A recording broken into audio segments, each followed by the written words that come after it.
Lyanna Stark, a name whispered with reverence and regret. A ghost haunting the halls of Westeros long after her untimely demise. Robert Baratheon, the Stormlord, consumed by an idealized vision, forever lamenting the love he believed was stolen from him. What if, against all odds, their paths were irrevocably intertwined, not by abduction and rebellion, but by marriage and duty? Let's delve into a world where Robert's infatuation and Rickard Stark's ambition forge an alliance as strong as the steel of Winterfell, yet as fragile as a winter rose. Imagine the scene: Storm's End, the ancestral seat of House Baratheon, a formidable castle overlooking Shipbreaker Bay. Within its walls, Lord Robert Baratheon, a young man of immense charisma and formidable strength, paces with restless energy. He is head over heels for Lyanna Stark, the spirited and beautiful daughter of Winterfell. Robert sees in Lyanna everything he desires: beauty, grace, and a wild, untamed spirit that mirrors his own. He's convinced she's the key to his happiness, the missing piece in his boisterous life. Now picture Winterfell, the ancient stronghold of the Starks. Lord Rickard Stark, a man of keen intellect and strategic foresight, considers Robert's proposal. He sees in this union an opportunity to solidify the Starks' position, forging a powerful alliance with the Lord of the Stormlands. The Baratheon are renowned warriors, their loyalty unquestionable, and their lands fertile and prosperous. Such an alliance would bring immense benefits to the north. So, Rickard Stark, ever the pragmatist, accepts Robert's offer, sealing the fate of his daughter. Lyanna, but what of Lyanna herself? She is no mere pawn in a Game of Thrones. She possesses a fierce independence, a spirit that chafes at the thought of being confined to a castle and bound to a man she barely knows. The idea of marrying Robert Baratheon fills her with trepidation. She knows of his reputation, his fondness for wine and women, stories of his bastard daughter in the Vale, Maya Stone, already cast a shadow over her dreams. Lyanna confides in her brother, Eddard, her closest confidant. She voices her fears, her concerns about Robert's fidelity. Ned, ever the loyal brother, attempts to reassure her. He speaks of Robert's honor, his good heart, and his unwavering loyalty to his friends. He promises that Robert will be a good husband, that he will cherish and protect her. But Lyanna remains unconvinced. Love can't change a man's nature, Ned, she argues, her voice laced with a hint of sadness. Robert is a storm, a force of nature. Can I truly tame him? Can I truly be happy as his wife? Despite her reservations, Lyanna understands her duty. She knows the importance of the alliance, the benefits it will bring to her family and the North. So, with a heavy heart, she agrees to the marriage. Preparations begin immediately. Messengers fly between Storm's End and Winterfell, coordinating the details of the wedding. Seamstresses work tirelessly, crafting a wedding gown fit for a queen. Banners are sewn, feasts are planned, and the lords and ladies of the realm eagerly await the union of these two powerful houses. The wedding day arrives, a grand spectacle held at Storm's End. The castle is adorned with banners bearing the sigils of the Stark and Baratheon houses, the direwolf and the stag, united in matrimony. Guests from all corners of Westeros gather to witness the event, a testament to the significance of this alliance. Robert, resplendent in his Baratheon finery, beams with pride as Lyanna is led down the aisle. She is a vision of ethereal beauty, her silver-grey eyes shimmering with a mixture of apprehension and determination. Robert can barely contain his excitement as he takes her hand. his heart pounding in his chest. The ceremony proceeds without a hitch. Vows are exchanged, rings are placed, and the High Septon pronounces them man and wife. Robert, overcome with joy, sweeps Lyanna into his arms, showering her with kisses. The crowd erupts in applause, celebrating the beginning of a new chapter. For House Baratheon and House Stark, the celebrations continue long into the night. Feasts are held, songs are sung, and toasts are made to the happy couple. Robert, ever the boisterous host, revels in the revelry, indulging in copious amounts of wine and merriment. Lyanna, however, remains reserved, her smile forced, her eyes scanning the crowd with a hint of unease. As the night draws to a close, Robert leads Lyanna to their chambers, eager to begin their married life. But as the door closes behind them, a palpable tension fills the room. Lyanna is apprehensive, unsure of what to expect. Robert, fueled by wine and desire, approaches her with an eagerness that borders on overwhelming. The early days of their marriage are a delicate dance, a careful negotiation of expectations and desires. Robert, determined to be a good husband, showers Lyanna with affection, showering her with gifts, and attending to her every need. He takes her riding through the Stormlands, hunts with her in the forests, and shares stories of his youth. He tries to bridge the gap between them, to win her heart and earn her love. Lyanna, however, remains guarded. She appreciates Robert's efforts, but she cannot fully reciprocate his affections. She finds him boisterous and impulsive, lacking the quiet introspection she values.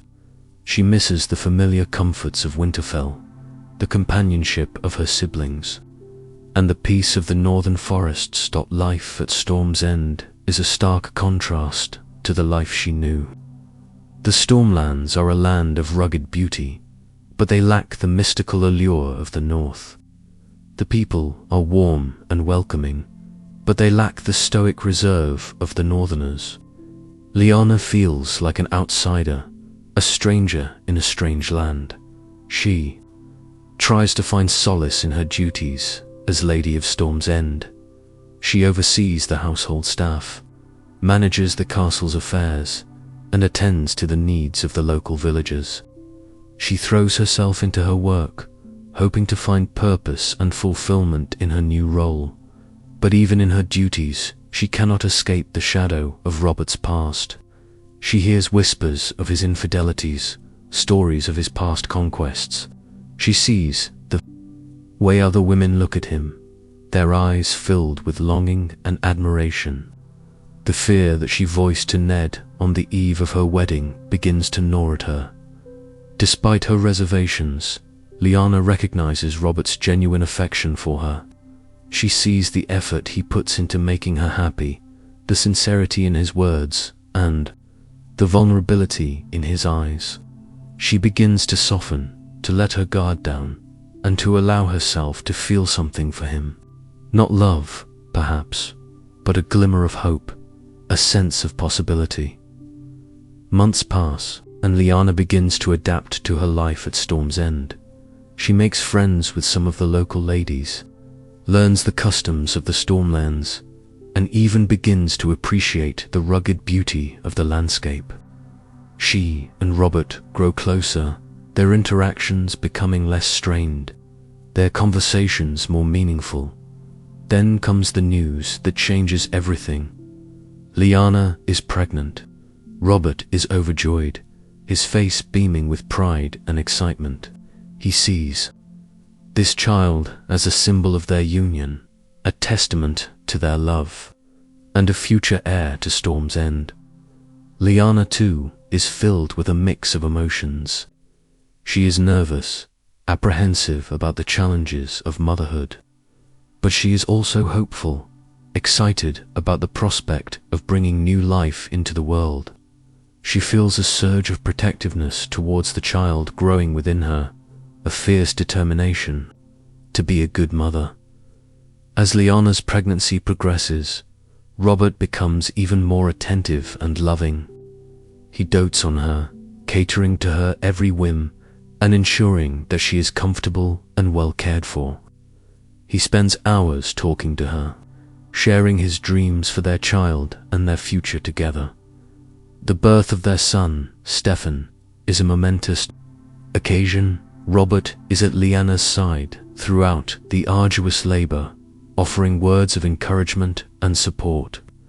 When Stefan is finally born, a healthy and robust boy, Robert is overcome with emotion. He holds his son in his arms, tears streaming down his face, and vows to be the best father he can be.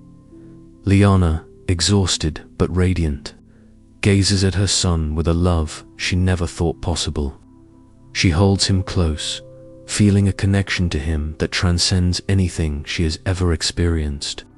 In that moment, the emotional gap between her and Robert seems to narrow, a bridge built on the shared love for their child. The birth of Stefan brings a temporary peace to their marriage. Robert is a doting father, spending hours playing with his son and showering him with affection. Lyanna, too, is devoted to Stefan, nurturing him and guiding him with gentle care.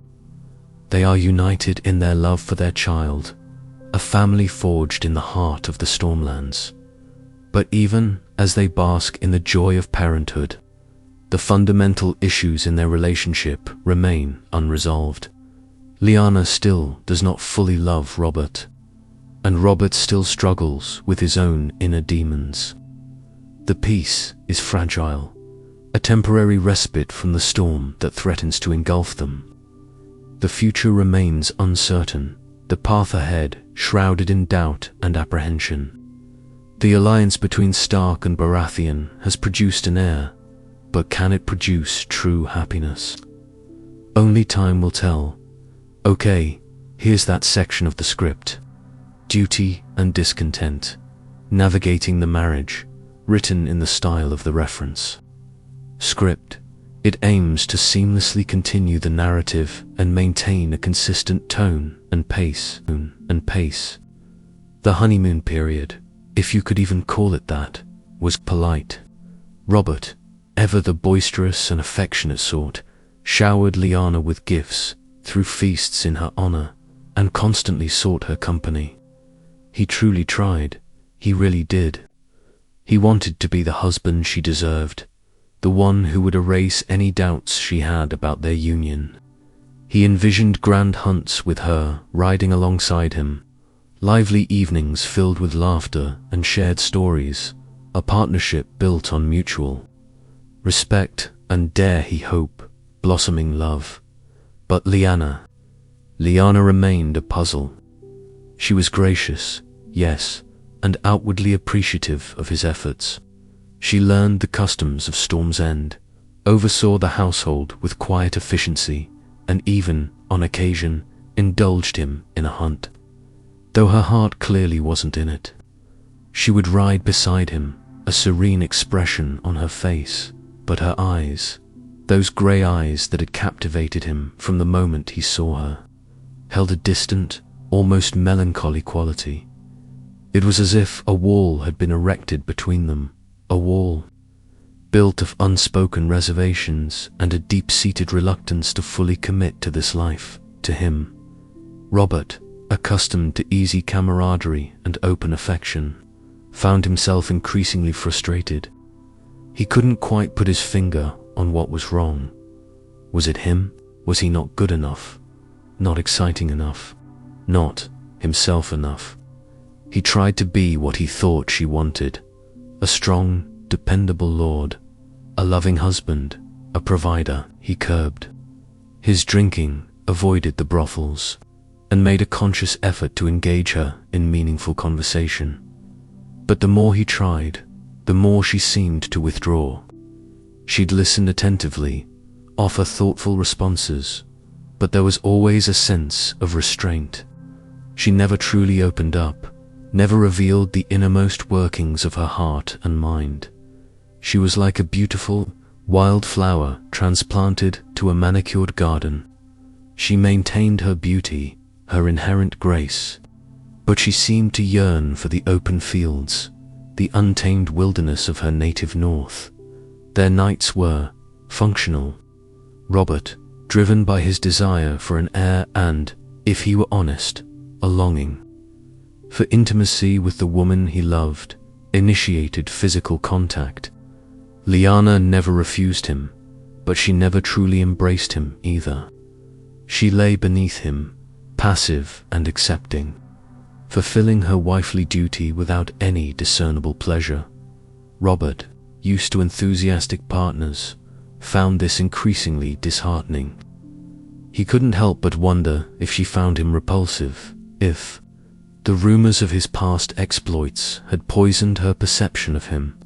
He tried to be gentle, considerate, but the lack of reciprocation left him feeling empty. He started spending more time away from Storm's End. He visited his former mentor, Jon Arryn, in the Vale, seeking advice and a distraction from the growing unease in his marriage. He threw himself into tournaments, reveling in the familiar adrenaline rush of combat and the adulation of the crowds. He shamefully admitted to himself, succumbed to temptation on a few occasions, seeking fleeting comfort in the arms of willing women. But even these temporary diversions couldn't fill the void in his heart. He knew, deep down, that what he truly wanted was Lyanna's love, her acceptance, her genuine affection. The whispers began. Servants gossiped about the Lord's frequent absences and the lady's perpetual melancholy. Rumors reached King's Landing, fueling speculation about the stability of the Stark-Baratheon alliance. Even Ned, during his occasional visits to Storm's End, couldn't hide his concern. "She seems unhappy, Robert," Ned said one evening, as they shared a drink in Robert's. "Sola, is everything all right?" Robert forced a smile. "Of course, Ned. Everything is fine. It just takes time to adjust to a new life, a new home." Ned regarded him with a skeptical look. "Lyanna is strong. She will fulfill her duty. However, that doesn't mean that she will automatically be happy. I know my sister, Robert. Make sure you understand who you're married to." Robert bristled at the implied criticism. "I am doing my best, Ned. I'm giving her everything she could possibly want." Ned sighed. "Perhaps that's the problem, Robert. Perhaps she doesn't want everything you think she does." The conversation ended on a strained note, leaving Robert feeling more confused and frustrated than ever. Then a flicker of hope. Months passed, and Lyanna, much to everyone's surprise, found herself pregnant. The news spread through Storm's End like wildfire, igniting a spark of joy in Robert's heart. He saw this as a turning point, a chance to finally bridge the gap between them, to forge a true bond through the shared experience of parenthood. He showered Lyanna with even more attention, ensuring she had the best food, the most comfortable surroundings, and the most skilled midwives. He spent hours talking to her, reading to her, and simply being present, hoping to ease her anxieties and reassure her of his unwavering support. And, for a time, it seemed to work. Lyanna, softened by the changes in her body and the anticipation of motherhood, allowed herself to be vulnerable. She shared her fears and hopes, her memories of Winterfell, and her dreams for the future. Robert listened intently, hanging on her every word, feeling a connection he had never experienced before. The birth was long and arduous, but finally, a healthy baby boy was brought into the world. Robert, overcome with emotion, cradled his son. In his arms, tears streaming down his face, he looked at Lyanna, exhausted but radiant, and felt a surge of love and gratitude. "Stefan," he whispered, naming the boy after his beloved father. His name is Stefan. Lyanna smiled weakly, her eyes filled with a mixture of love and something else. Something Robert couldn't quite decipher. For a brief period, the atmosphere at Storm's End was filled with joy and contentment. Robert reveled in his role as a father, spending hours playing with Stefan, teaching him to ride once he was old enough, and regaling him with tales of his own youthful adventures. Lyanna, too, was a devoted mother, tending to Stefan's needs with gentle care and fierce protectiveness. They were, for all intents and purposes, a family. But beneath the surface, the fundamental issues remained unresolved. The wall between them hadn't been completely torn down, only temporarily weakened. Robert, despite his genuine love for Stefan, couldn't shake the feeling that Lyanna's affection for him hadn't deepened. She was a loving mother, but she was still a distant wife. Their conversations remained polite and superficial, their nights functional and passionless. He began to realize that a child, however beloved, couldn't magically fix a marriage built on shaky foundations. He had hoped that Stefan would be the key to unlocking Lyanna's heart, but he was slowly coming to the crushing realization that some doors, once closed, are impossible to reopen. The discontent lingered, a quiet hum beneath the surface of their lives, a constant reminder of the unfulfilled promise of their union. And as Stefan grew, a living embodiment of their complex and ultimately flawed relationship, the weight of that unfulfilled promise grew heavier with each passing day. Robert found himself increasingly restless, yearning for something he couldn't quite define, something he suspected Lyanna would never be able to give him. The ghost of what he thought their marriage should be continued to haunt him, a constant companion in his increasingly lonely existence. The birth of Stefan brought them closer, yes, but it did not fix their marriage. It was a band-aid on a deep wound, a temporary solution to a problem that ran far deeper than Robert was willing to admit. All right, so we've got Lyanna married too. Robert, she's given him a son, Stefan, and seemingly averted a continent-spanning war. But the ripples of Rhaegar's interest, that magnetic pull of Dragon Prince charisma, they don't just disappear because of a wedding ring and a baby. Let's dive into the messy, complicated fallout. So, imagine it. A year or so after Stefan's birth, Robert's off doing Robert things, hunting, maybe a little too much wine, definitely a little too much flirting with serving girls. Old habits die hard, even with a Stark wife. Lyanna's at Storm's End, raising Stefan, trying to make the best of a life she didn't exactly choose. She's practical, Lyanna, a northern girl through and through. She sees the benefit of the alliance, the security it provides for her family. But that doesn't mean she's happy. And then the whispers start. Just little things at first. A raven from King's Landing mentioning Rhaegar is holding a tourney at the Dragon Pit. A grand celebration of, well, something or other. Rhaegar always had a reason, didn't he? A prophecy, a song, a feeling in his bones.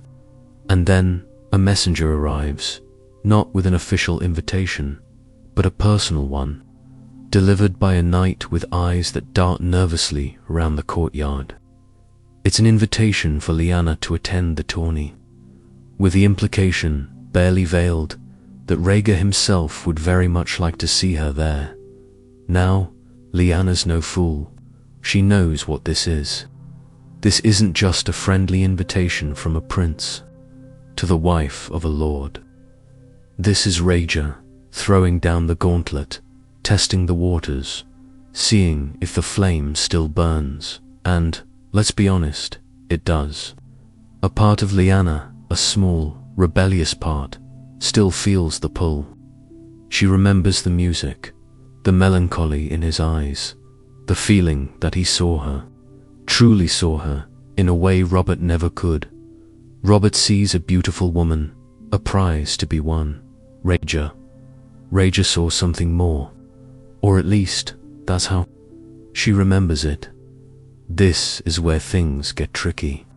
In canon, Lyanna ran off with Raja, sparking a rebellion that consumed the realm. But here, she's a mother, she has a son, and that changes everything. She spends days agonizing over the invitation. Sleep becomes a luxury. She walks the ramparts of Storm's End, Stefan gurgling in the arms of his nursemaid, the waves crashing against the cliffs below. She thinks about her duty to Robert, a duty she accepted, however reluctantly. She thinks about the security Stefan has, the future he's been born into. And then she thinks about Raja, about the possibility of what happiness, fulfillment, a life lived on her own terms. It's a brutal internal battle. Love versus duty, desire versus responsibility, the romantic pull of the dragon versus the tangible reality of her life. Ultimately, it's Stefan that makes the decision for her. She looks at his innocent face, his tiny hands clutching her finger, and she knows she can't abandon him. She can't risk his future, his safety, for a fleeting chance at something that might not even be real. Raja might be everything Robert isn't, but Robert is Stefan's father. And Lyanna, despite her feelings, is Stefan's mother. That bond, that primal connection, outweighs everything else. So she makes her choice. She sends a polite but firm refusal to Raja. The message is carefully worded, thanking him for the invitation, regretting that her duties at Storm's End prevent her from attending. There's no hint of personal feeling, no lingering hope. It's a closed door, a line drawn in the sand. But Raja isn't one to give up easily, is he? He's convinced he's on a mission from the gods, or destiny, or whatever Targaryen prophecy he's currently obsessed with. He receives Lyanna's refusal, and while he's disappointed, he's not deterred. He starts sending letters. At first, they're innocuous enough, inquiries about her health, about Stefan. Then, they become more personal, referencing their meeting at Harrenhal, the music they shared, the connection they felt. He writes about his dreams, his visions, his belief that they are destined to be together. Lyanna is furious and terrified. She burns the letters, one by one, in the fireplace of her chambers, the flames reflecting in her haunted eyes. She knows she has to put a stop to this before it spirals out of control. She decides to confront Raja directly, not in person. That would be far too dangerous, but through a strongly worded letter, delivered by a trusted, discreet messenger, she tells him, in no uncertain terms, that she is married, that she has a son, and that she wants nothing more to do with him. She reminds him of his own responsibilities, his wife, his children. She pleads with him to leave her alone, to let her live her life. This is the pivotal moment. This is where our timeline diverges dramatically from canon, because Raja, despite his flaws, despite his obsession with prophecy, does have a sense of honor. He receives Lyanna's letter, reads it carefully, and finally, reluctantly, accepts her decision. It's not easy for him. He genuinely believes that he and Lyanna are destined for something great, that their union is essential for the future of the realm. But he also respects her choice. He sees the strength in her words, the unwavering love for her son. He realizes that forcing the issue would not only be wrong, but would also destroy everything he admires about her. So, he backs down. He stops sending letters. He stops making overtures. He allows Lyanna to live her life in peace.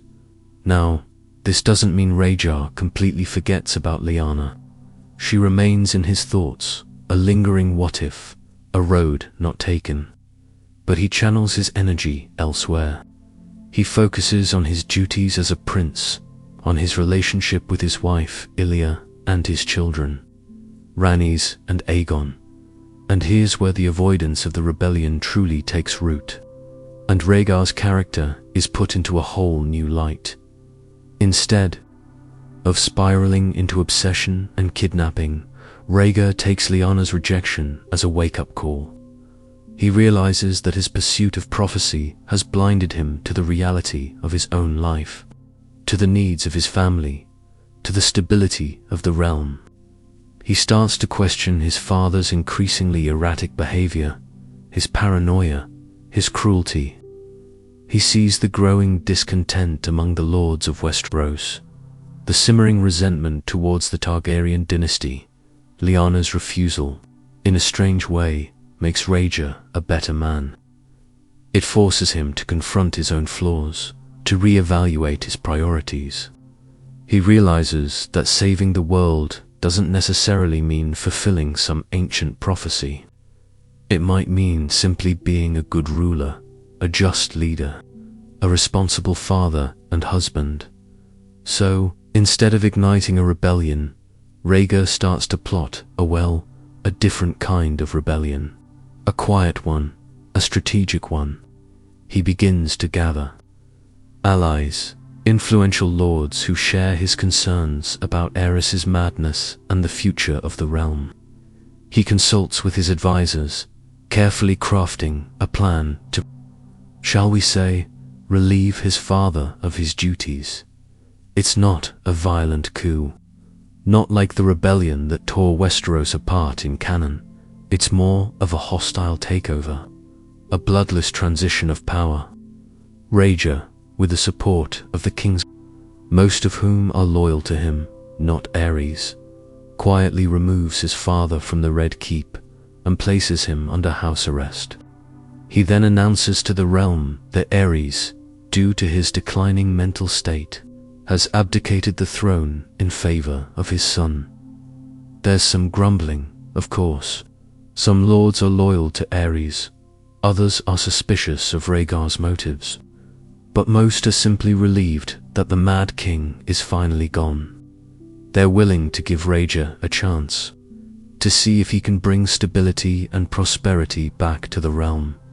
And Rhaegar, to his credit, does exactly that. He proves to be a wise and just ruler.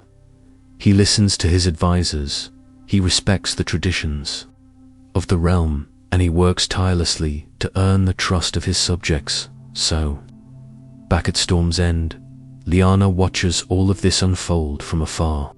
She reads the ravens, listens to the whispers, and feels a strange mix of emotions. Relief, certainly, that she avoided a war. Satisfaction, perhaps, that she made the right choice for Stefan. And maybe, just maybe, a twinge of regret for the life she could have had. But she knows, deep down, that she made the right decision. She chose duty over desire, responsibility over romance. And in doing so, she saved Westeros from a bloody and devastating war.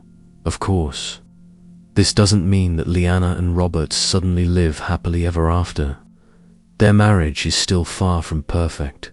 Robert continues to be, well, Robert. He drinks, he hunts, he flirts, but he also respects Lyanna. He provides for her and Stefan, and he tries, in his own way, to be a good husband and father. Lyanna, in turn, remains a dutiful wife and mother. She runs Storm's End, she raises Stefan, and she finds small moments of happiness in her everyday life.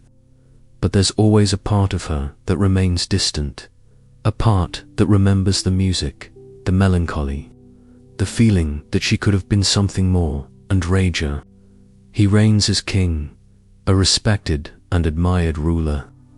He marries Elia, his wife. He never admits, publicly, to his feelings for Lyanna. But every now and then, when he looks north towards the Stormlands, he wonders what might have been, and so the wheel of fate turns, grinding out a new reality. Rager, instead of igniting a continent-spanning war, orchestrates a bloodless, or nearly bloodless, coup. A whispered revolution, a shifting of the guard within the Red Keep itself. The Mad King, Aerys, is quietly deposed, confined to comfortable, if gilded, imprisonment.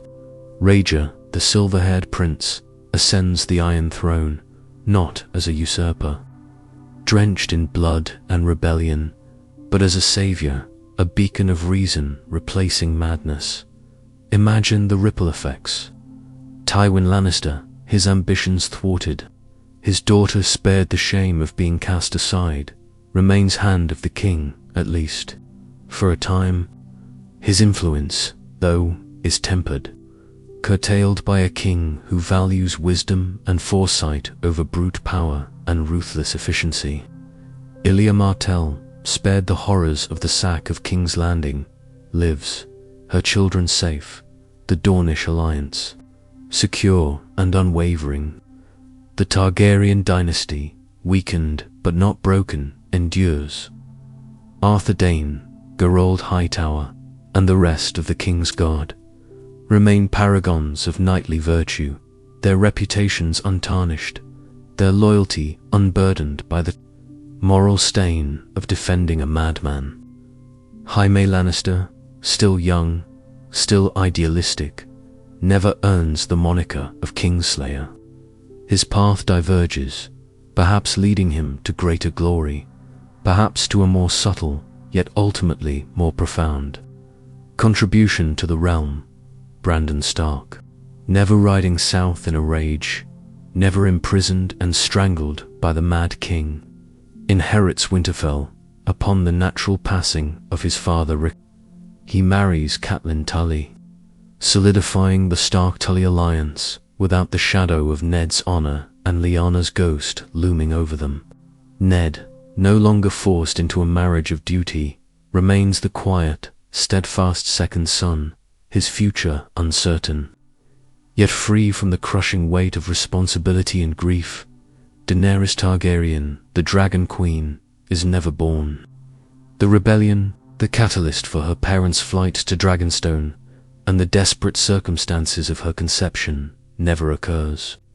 Viserys, spared the trauma of witnessing his mother's death during childbirth on a stormy island, grows up in the relative stability of King's Landing, hopefully learning from his older brother, perhaps even maturing into a wiser, more capable ruler than the arrogant, paranoid figure we knew.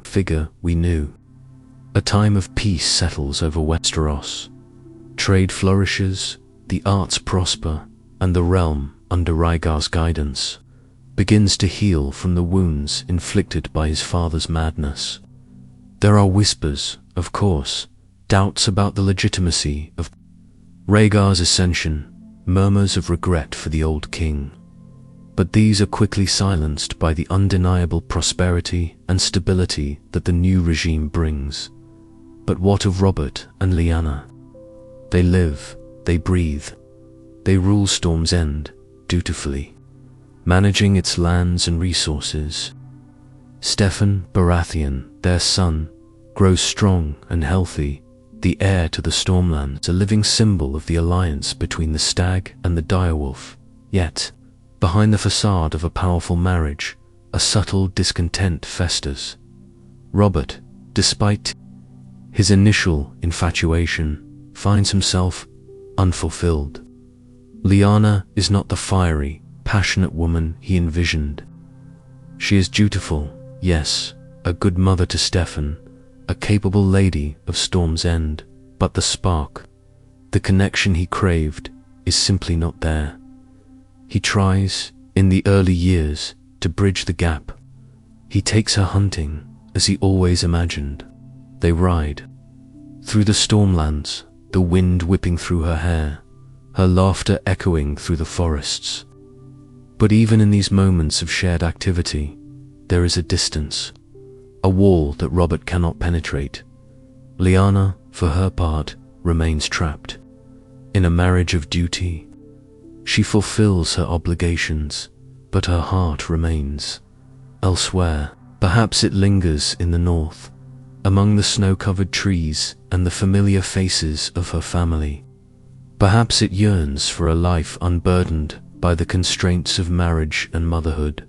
She sees Robert's efforts, his attempts to win her affection, and she appreciates them in a way.